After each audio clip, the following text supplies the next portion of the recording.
Welcome to ESPN.com's NFL Nation. I'm Michelle Steele alongside Mike Reiss. Mike, the Patriots hit the practice field for the third and final time before the game on Sunday, and we are talking to you again. Now, Bill Belichick was the guy who addressed the media today. He sort of channeled his military/Navy background. He quoted Dwight Eisenhower. You asked a couple of players, in fact, about what kind of tone that sets, but what was your takeaway from what he said? Sort of felt like I was back in history lecture, Yeah. back in the old college days. To me, it's Bill Belichick, the teacher. He's always teaching and using that comment about how all the preparation you do is all well and good, but once the game starts, or in this case, the battle, the preparation can only take you so far. And we talked to Shane Vereen, Dante Hightower, Devin McCourty, asked them, well, what does that mean to you? And they talked about the adjustments that you have to make during the game, and also how Bill Belichick does refer to history quite a bit in his dealings with the team. So to me, Bill Belichick, not just the football coach, but also sort of the teacher of this group of players as well. Listen, Mike, Bill Belichick pulled no punches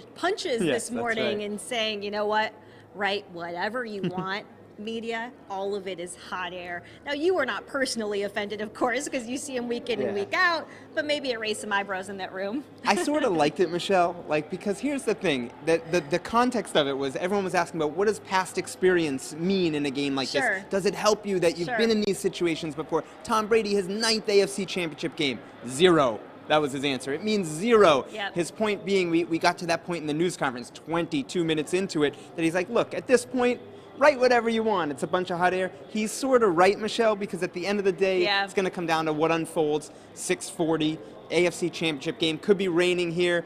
What's the execution? That was his point. And this is something that you had referenced before. When he talks to the media, he's also kind of sending a message, signaling a message to his players.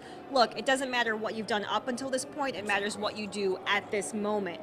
Now let's talk about a guy whose past experience you would think it would matter, with 4 touchdowns against this Colts team in Week 11. He was inactive last week. He hasn't played at all in the postseason, and his performance certainly, of course, with LeGarrette Blount here, understandably, his production has been less, getting fewer carries. But what's your take on whether Jonas Gray will be on the field this Sunday? I think he's going to be there, and here's why. I think the power running game is going to be important for the Patriots to at least have it in their arsenal. If it's raining, Bill Belichick has talked about this in the past, having those bigger backs, they're harder to tackle, and I think you want to have not just one in LeGarrette Blount, but 2 in Jonas Gray. Now, there's going to be 7 inactive players for the Patriots in this game. To me, Jonas Gray is right on the edge of the 7th, 8th, 9th player, and I think you could argue he would have more value to them than someone like a Brian Timms, a 4th receiver, maybe even Alan Branch, a 3rd big defensive tackle, but those are some of the decisions that you're making at that spot. To me, I'd be surprised at this point if Jonas Gray is inactive. Very surprised, especially considering he said today he is refreshed and ready to roll. Mike Reiss, you are ready to roll for Sunday.